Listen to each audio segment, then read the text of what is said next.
patay kag nakapila sa duha ka persona ginapa-imbestigahan.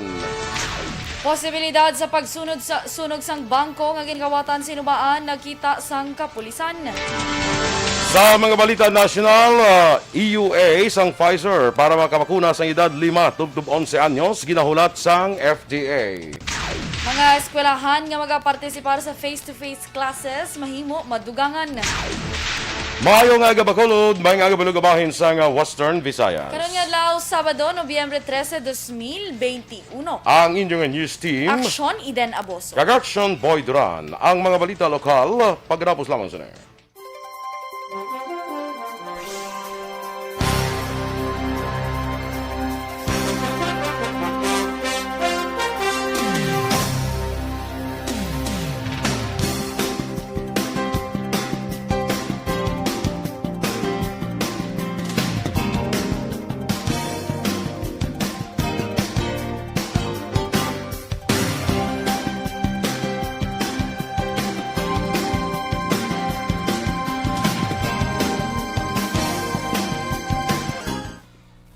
Yes, good morning mga ka-aksyon, and happy weekend everyone. Aksyon Eden, good morning. And Yes. bukas sexy sa mga aksyon day. Thank you so much. Nabagok lang na di parahan nga no. Natuyawan ko gani. Hindi ka doon ka-sexy sa mga aksyon Eden, no? Yes. Di ako ba din mga aksyon dati, ano nyo sa bala? Oo. Oo. Good morning sa liwat sa aton mga ka-aksyon. 42 days until Christmas Day. Kadasig na. Oo, 42 na lang. Oo. Dasig Ang bilis. Ha? Ang bilis. Nagkamungol-mungol ka. Wala yan sang igo ayaw. Doga pala mungol ko sa imo nga OTTD. OOTD. OOTD. OOTD. Yes. Good morning, Danay. Kay Connie Larapan. Ay, Laparan, gali.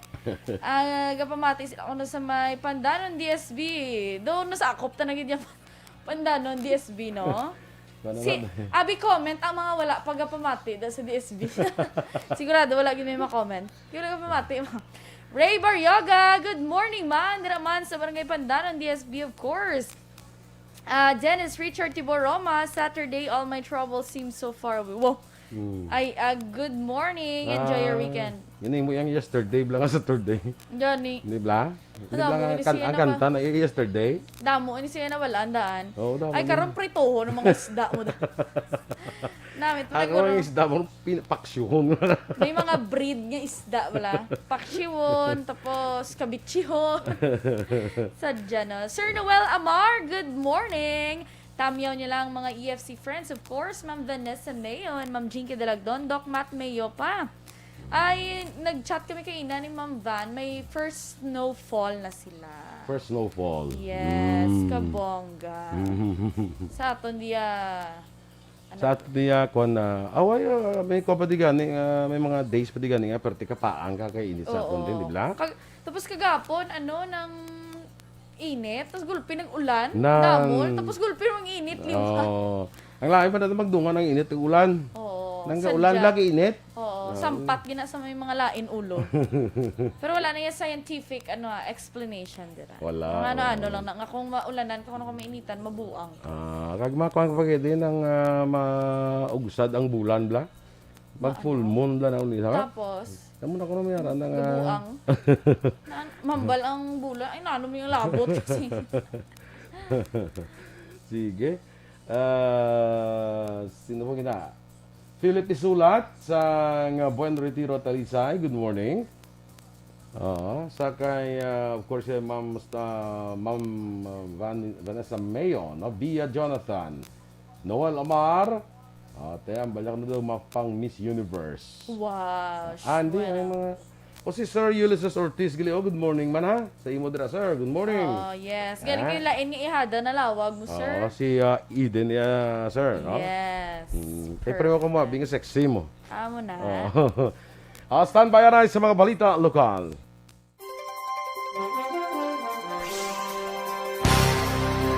Balitang Bayan, Numero 1. Aksyon Radio Philippine Standard Time, las 6:04. Sa detalye na sa aton mga balita lokal.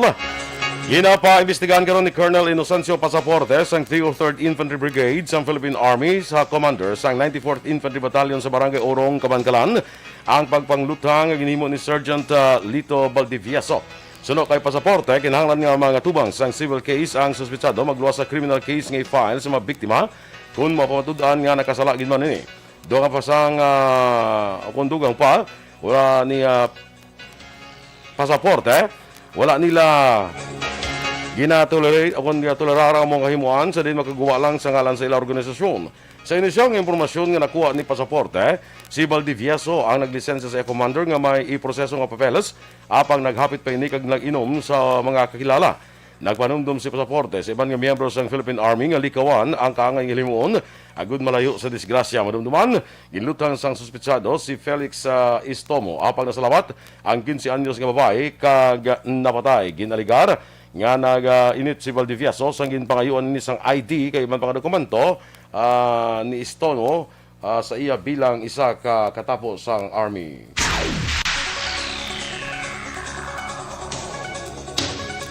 Nagwa naman sa investigasyon sa otoridad nga magluwas sa pagpangawat, posible pa nga may plano mga suspetsado nga sunugon ng Rural Bank of Ilog Incorporated, Hinubaan Branch sa Barangay 2, Poblacion, Banuasang, Hinubaan. Sinugod kay Police Major Clifford Batadhay, hepe sang Hinubaan PNP, na recover sang scene of the crime operatives ang isa ka face towel nga nagapanimaho sang gas kag may mosquito killer, subong man madamo nga posporo. Una ginsindihan ang katol padulong kuntani ang kalayo sa posporo kag face towel apang napatay ang baga bangod wala sang hangin sa sulod. Karon sini ginaproseso pa sang otoridad ang pagkuha sang panaysayon sang officer in charge nga si Demary Jane Dayon kag iban pa nga personnel. Madumduman ginabulubanta 1.3 milyones pesos ang nadula sa bangko sa diin. Ang suspetsado ginadulahan sa pulis nga kahibalo sang tanan nga pasikot-sikot sang bangko bangod may dala ini nga liabe kag nahibaluan nga may number combination sang vault. Dakop naman ang number 3 sa drug watch list sa La Carlota PNP. Kasunod sang bypass operation investigahan sa Sitio Carolina, Barangay Poblacion 2, Siyudad sa La Carlota. Mga lason sang takna sang Huwebes sang gabi, Nobyembre 11. Ang nalakwan gilala kay Joans Desamparado, 36 anyos, soltero kag pumuluyo sa man nga lugar. Nakumpiskar sa kay Desamparado ang balor 40,800 pesos nga ginapatian shabu, drug paraphernalia kag 500 pesos nga bypass money. Ang ining suspetsado ginakabing street level individual sang mga otoridad. Ginapabakod sang Bacolod City Police Office ang Police Visibility Patrol sa mga call centers diri sa syudad sang Bacolod. Kasunod ni sa mando ni Bacolod City Director Police Colonel Thomas Joseph Martir sa mga hepe nga bantayan ang pagsulod kag pagwa sa mga call center agents nga graveyard shift ang duty. Sunod kay Martir, para malikawan nga mabiktima sang pagpang-hold up ang mga call center agent, dapat may nagasugat sa ila oras ng kagabihon kag kaagahon. Magluwas sinigin mando man ni Martir sa kapulisan nga magpatiyan sang surprise checkpoint operation agad ma-check ang nagasakay sa motorsiklo nga masami ginagamit sang mga kawatan.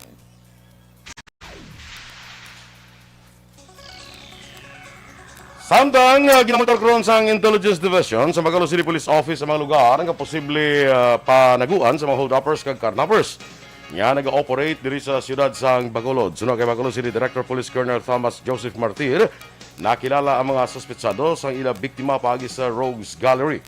Sa impormasyon ni Martir, bago lang nakagawa sa presuhan ang mga ini kag liwat nagbalik sa pagpang-hold up kag papangawat sa motorsiklo. Dunga man ni Martir, iban sa ila ang may pending warrant of arrest kag may mga kaso sa pagpangawat sa iban nga police station. Ginakabig ni Martir ang ining grupo nga armed and dangerous bangod sa ginadala nila nga armas lutang sa kada operasyon nila diri sa siyudad sa Bacolod. Pinakauli nga biktima ang crane operator nga ilang gintiro apang wala makuha ang motorsiklo matapos nga mahulog ini sa kasapa sa Barangay Vista Alegre diri sa siyudad sa Bacolod. Sa katapusan nga balita lokal, arestado naman ang 4 ka mga persona sa separado nga bar bust operation sa syudad sang Bacolod kahapon nga adlaw. Una nadagpan sa Police Station 6 ang 3 ka mga persona sa Purok Bagong Buhay, Barangay 30, syudad sang Bacolod. Sa mga bar bust operation, nakop ang subject nga si Diaz, 31 anyos. Dakop man Sanday Antonio Chan, 50 ang edad, sang barangay 28, syudad sa Bacolod, kag Daniel Amador, 23, sang barangay Enclaro, Banwa, sang Binalbagan. Nagkuha sa tatlong kapin 27,000 ka pesos na illegal nga droga, 500 pesos nga buy-bust money, 291 pesos nga proceeds kag mga drug paraphernalia. Samtang isa naman ka newly identified drug personality na dagpan sa Police Station 5 sa Puro Kawayan, barangay 28, syudad sa Bacolod. Ang nadagpan kilala kay Sharina Villacuatro, 22 anyos, kag tumandok sa Barangay Singkang Airport, syudad sa Bacolod. Nagkuha kay Villacuatro mas sobra 48,000 ka pesos nga bilis ang ginasuspetson shabu, 500 pesos nga buy-bust money kag iban pa nga drug paraphernalia. Priso karon ng 4 ka mga nagkaladakpan sa mga tungdan nga police stations para sa nagakaigo nga disposisyon. EUA sang Pfizer para makabakuna sa edad 5 tubtub 11 anyos ginahulat sang FDA. Samtang mga eskwelahan nga magapartisipar sa face-to-face classes mahimo nga madugangan. Ang detalye sa mga balita nasyonal sa magbalik sang Aksyon, Balitang Bayan, Numero 1.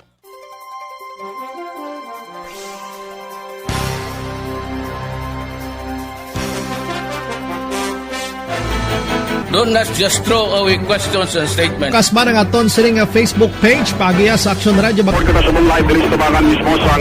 Ladies and gentlemen, this is Aksyon Radio Bacolod. Aksyon Radio Bacolod, number 1. Nagpanguna ang Aksyon Radio Bacolod sa pinakaulihing survey sa Nilsing nga kakuha sa commanding radio station share para sa fourth quarter sa tuig 2020. Kami nagapasalamat sa aton mga kaaksyon sa padayon nga pagsalig kag pagsuporta. DYEZ Aksyon Radio Bacolod, number 1 with 40.10% radio station share. Number 2, Bombo Radio, 38.70%. Number 3, RMN Bacolod, 14.50%. Aksyon Radio Bacolod, number 1. During this crisis, the result of the survey proves that Aksyon Radio Bacolod serves the public best and will continue to give you the best broadcasting activities. Madamo nga salamat mga kaaksyon for making us number 1. Aksyon Radio Bacolod, number 1. Do not just throw away questions and statements. Kasma ng aton siring nga Ang elementary nga evacuation center na concern din baha man. Uy, kasi tinagaman apat kumansaka ang tubig. Actually, ikaw po medyo mataas na ang tubig. So, ginaulat nato nga pasiwala nga ng traffic to or nag-transit dito sunod. Ang continuous rain ang nag-subject sa factor sa pagsaka sa sining tubig sa subong. Kunyo 4 2021, sang formal ay ginanunsyo sa pag-asa ang panahon sang tig-ululan o kon rainy season sa Pilipinas. Gani, lauman ang maulaling nga panahon umpisa subong tugtog Nobyembre 2021. Ang Pilipinas sa mayroon sang early warning system para mahibaluan ang lakat sang panahon. Gani, wala sang rason nga hindi kita makapreparar karon ni rainy season. Yari ang pila ka mga action tips nga dapat mo may baluan karon nga panahon sang tig-ululan. Kung nagapuyo sa lugar nga masami ginabaha, mag-monitor sa balita para sa anunsyo sang pag-asa sa lakat sang panahon. Isa sa pinakapos nga pamaagi para malikawan nga magsulod ang baha sa balay, among paggamit sang sandbag. Ang sandbag ang isa kasakong nga may unod nga balas nga pwede ibutang sa pertahan o kung ginaagyan sang tubig para temporaryo nga makontrol ang pagsulod sang tubig sa inyong nga balay. Antes naman ng rainy season, dapat nakapreparar ka na sa pagkaon, flashlight, pito, kandila, hygiene kit, power bank, transistor radio, importante nga mga dokumento, kag iban pa nga kinahanglanon. Ini ang dapat isulod sa go bag nga dapat ibutang sa isa ka lugar nga mapus kuhaon sa tion nga kinahanglan nga mag-evacuate.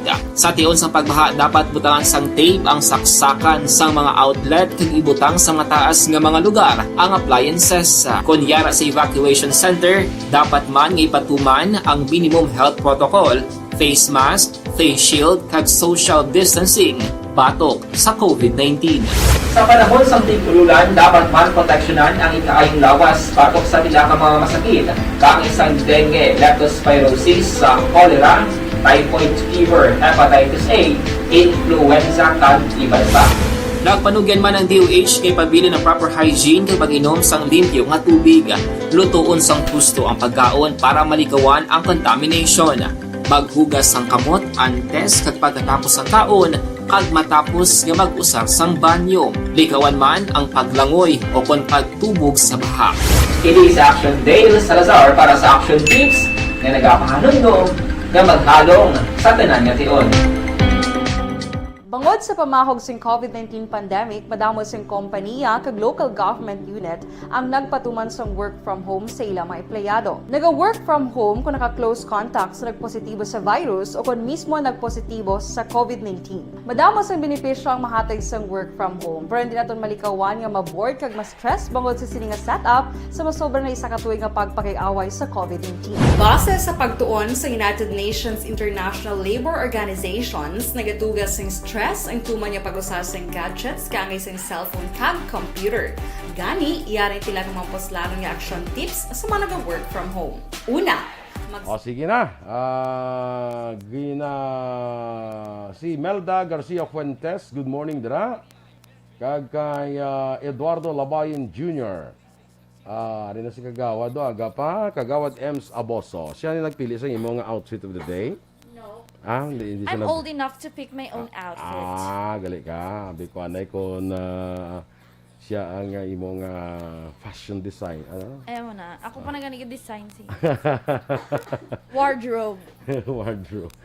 Kay Wilbert Molina ano man tumudlay siya ngalan? Ginagreet sila ang hinablos. Happy birthday kay Chloe Jean Anticristo, no? Happy birthday to you, Chloe Jean Antipuesto. Happy birthday sa imo. Martin Aliling sa Imos Cavite dira. Kay Teresa Linaha Kayaw. Sige, kay Gary Lake Lisa, good morning man.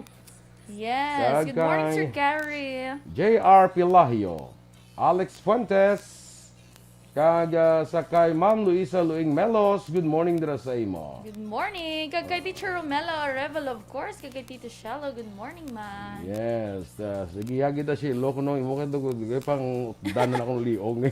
Ang pato, bisa nutdan ilog. Liog. Gali. Boy, yapon. Yes. Ang iba niya do ka pintas bang isa nga mag-iyaw sa pato do ginalansangan ang ulo bla. Oo, kaya mo na gali dapat. Mary Joy Camero, may agaman dira sa imo sa Hong Kong. Dennis Richard Tibor Roma, ang DSB kuno pwede na ma-EFC Capital of Negros. True. EFC Capital. Grabe depende na sa imo nga ipapanaog ng executive order press. Oo. Sige pa panawag na go. Siya presidente mo, no? So, yan ko mapapanawag sa executive order. Kagkaya Ana Sinoro, may agaman dira sa imo, no? Kag sa aton dira nga mga kaaksyon sa Libertad Public Market. Good morning. Din ta makabakal kuan man okay kinilo lang ka kuan man nga nang karne sa kanding man. Sa kay Tita Cheryl tayhopon. Luto na nagurong namin mo yan. Hindi, gabaligya pag na siya sang nakilala na siya gabaligya gali. Ay gali? Kag sa bago gali may ara da. Sa din. Ipa-comment bala kay Kagawad sa Aboso kay Mayara. Basta going there, right side na siya. Inang kabaligya man ko na. Inang dangila nga, kuha nila karne sa baboy, do barato, no? Di, goat lang ina ila yan. Goat lang ila? Yes. I-comment nga. Dali, abala ma. Ha? Madali, i-comment. Sa diin pinda karne sang kanding. Yes, oo. Manamit pang caldereta. Bongga ang cake gali nila ni Ellen Adarna. Gatanda ako di sila nga mga amo na nga kabal ako na basta siling ko daw is laga concentrate mayo do. Going there right side after Taytay before HOJ. Going after Taytay before okay. Arada kadako. Sa lapit sa college muna. Madali abala naman sa batay. Lapit na sa college sa Baco City College. Dudira pala mo na. Sa ulo man na. Jason Alegria, good morning man. Watching from Ocon, sige. Jason Alegria. Kaya... Before college, yes. ara da. Oo, so before college. May ara na dagala. Ara na da. May kagi ka madabakal. Ipacheck ko, abi. Ipacheck ko da kung kuan. Perfect. Kaya... isa ti kung kamukha mo, malajutan mo lang kamo, hindi makinanglan nga isagi kanding ang kano mo. Oo, nga kamukha mo lang ako. Na siling din wala mo niya, di blang taga bago. Kaliko taga bago man ko, pero daw ay balok nga daw galagsam ng taga Pauli daan to. So daw si lain niya kay Mami M sa Aboso yang sige na to ya kuan mo. Out of town. Di blang? Yes. Miyara, pag ikuno sa crossing Pulupandan, kay Anime Carne Kanding. Anime Carne Kanding. Okay. Sige, kaya isa kan gusto mo bala magkaon bala nga kailangan lang kamo yati kundi nga hindi ka kinakailangan mag-iyaw sa sagid ka bilog. Yes. Karne. Mas mahal ning karne sa kanding Oo, bala daw tag pila 400. 400 plus guray. Tag 400 tong bakal na mong ligad. Ti kung mabakal ka mo lumusan kung taga-action niya mabakal, nya ti tagi 500 na. Tag 500 kita taga-action. Taga-action mong gano. Dennis Richard Tibor Roma niya bayad na sila ni Kuana. Ni Ellen Adarna kag ni Derek Ramsey na sila nang invite. Ay. Saka damo sa invite ikaw gid jabila invite. Sunggod. Wala kami nga nila gin-invite, di ba? No. Si Carlos Macariola kada balon. Sige tanawon na sa crossing, no? Crossing lang Pulupandan, sige. Yes. Anthony Paredes sa pamilya niya kuno sa Paredes, alin sa kay Tonying sa Ireland. 450 ang kilo, sige. Sa Burgos Public Market may ara man da ang sa karnihan. Okay, may ginabaklan mo na sa Tito Dag. Okay. Favorite na dan sa balayang kanding, so asked from the experts. Sige. Jinky Dialagdon, good morning dira sa imo sa Phoenix, Arizona. Sige, standby na kita sa aton mga balita national.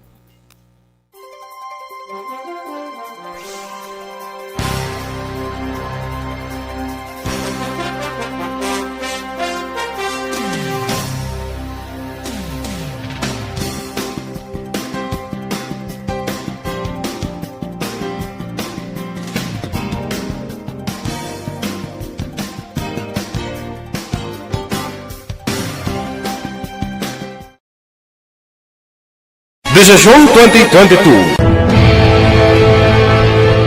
Ito po, tatandaan nyo, kasi itataga po natin ito sa bato. The last man standing is a woman. Ang pagiging presidente ay destiny na kaloob ng Panginoon. Marami nang nangarap, marami nang naring nabigo. Wala nang dilaw, wala nang pula, wala nang orange, o kung ano man ang kulay mo, maawa naman tayo sa sambayan ng Pilipinas. And because we all agree that we shall be the change that we want to see in the world, let us show the world how it is appropriately done. Desisyon 2022. Oh, definitely, you know what they say, Battle Royale. Definitely super Battle Royale. Palayo mo ba ito? Sa pakatuig. Kamo pa rin magdinapo, subungadaan. Desisyon 2022 sa Aksyon Radio Bacolod. Ginhawat ang himo sa mga health protocols. You cannot treat Bacolod as an island. It is part of Negros Occidental. It is part of Negros Island and it's part of the Philippines. Ang problema kita. So let us avoid something like that again. Kinahanglan maapilar ko sa gihapon sa inyo sa pagtunod strictly kag ang mas gathering. Ang kada botante ang may gahom nga magpili sa mga lideres sa pungsod. Ang kada kandidato ang dapat kilalahon sa husto. Ang kada botante ang may kaugalingon nga desisyon. Desisyon 2022, the pre-election survey. Himanuon ang pulso sa publiko. Kilalahon ang magidalantaw nga magpapili sa maabot nga eleksyon. Desisyon 2022 sa Aksyon Radio Bacolod. Ang pinakauna nga pre-election survey sa siyudad sa Bacolod kag probinsya sa Negros Occidental. Bantayan ang resulta sa pre-election survey diri sa #1 AM radio station sa pinakaulihing nga survey sa Nielsen. Aksyon Radio Bacolod, #1. Desisyon 2022 sa Aksyon Radio. Do not just throw away questions and statements. Kasba ng aton sining Aksyon Radio Philippine Standard Time, lasay sa 24, sa Italia na sa mga balita nasyonal. Ginahulat pa sang Food and Drug Administration ang pagpasa sang Pfizer sang Emergency Use Authorization para sa pagbakuna sa edad 5-11 anyos. Sunod kay Health Undersecretary Maria Rosario Vergere, wala pa sang manufacturer nga nag-apply sang EUA para sa COVID-19 vaccination sa nasambit nga age bracket. Dunga pa ni Vergere, ginpahayag sang FDA nga ginahulat sang ahensya ang pagpasa sang Pfizer matapos ginaprubahan na ang bakuna sang US FDA. Sa karon nagahulat lamang ang DOH sa evaluation kag issuance sang Emergency Use Authorization. Nakabakal na ang Department of Health sang 44 milyones ka syringe sa United Nations Children's Fund subong nga tuig tungod sa ginapaabot nga shortage sang syringe nga ginausara sa pagpangbakuna batok sa COVID-19. Sunod kay Health Undersecretary Maria Rosario Vergere, temprano pa nagbakal ang DOH sang syringes bangod sa ginaantisipar nga shortages apang ining naatrasar bangod sa naka-eksperyensya nga global shortage. Bulan sa Mayo tubtub Hunyo sang inmando sang DOH sa tanan nga regional units nga gamiton lamang ang tuberculin syringes bilang kabaylo sa 0.3 ml syringes para sa mRNA vaccine. Pagbakunahan man ang mga walk-in sa 3 kadlaw National Vaccination Drive, inangin pahig ni Dr. Kisha Rosario sa National Vaccination Operation Center kag sunod sa iya, hindi na kinahanglan pa nga may appointment para sa proyekto nga mag-uumpisa sa Nobyembre 29 tubtob Disyembre 1. Pagpasiguro ni Rosario, hindi naman mabudlay ang requirement para mabakunahan sang COVID-19 vaccine kag kakasun ang pila sa mga requirements ng LGUs, rason nga mahimo nga ang valid ID lamang ang batunon sa vaccination sites. Target sang gobyerno nga mabakunahan ang 15 milyones ka Filipino sa 3 kadlaw nga vaccination drive. Magadugang naman sa eskwelahan ang magapartisipar sa pilot face-to-face classes. Ini ginanunsyo ni Department of Education matapos aprobahan ni Presidente Rodrigo Duterte. Ginaangot naman sa mas nag-aayo nga sitwasyon sa COVID-19 sa Pilipinas ang desisyon nga pasakaan magapartisipar sa in-person classes. Sa assessments ng Department of Health, 484 sa 638 ka mga eskwelahan ang nakapasar sa granular risk assessment bilang minimal o low risk sa COVID-19. Nadugangan man ang local government units nga nangabay sa DepEd nga ilagip ang mga eskwelahan para sa pilot face-to-face classes.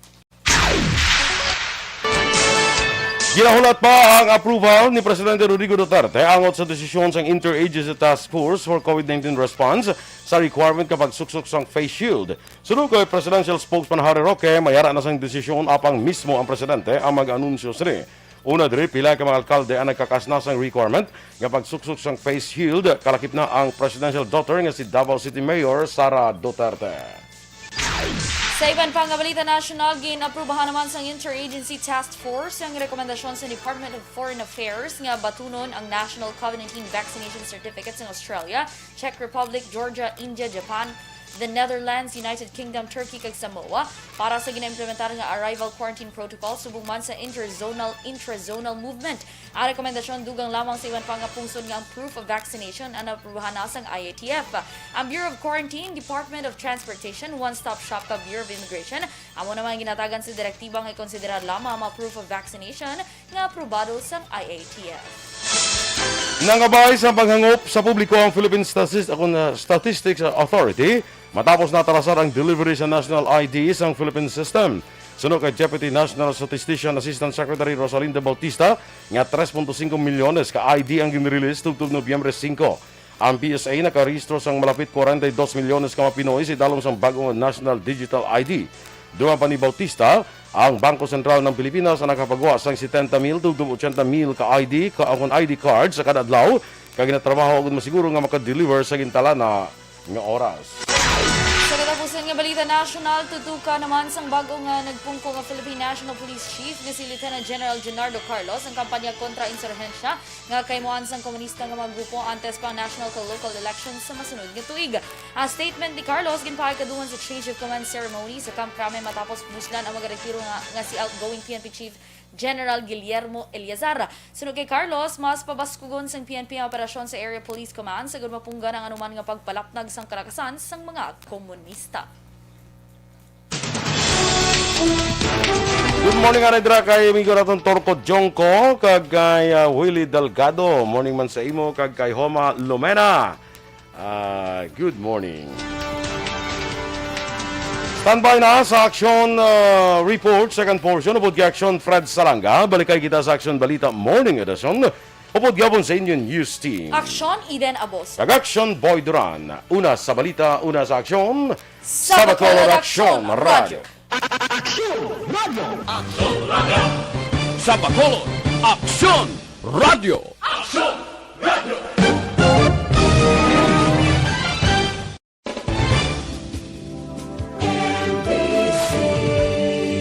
Manila,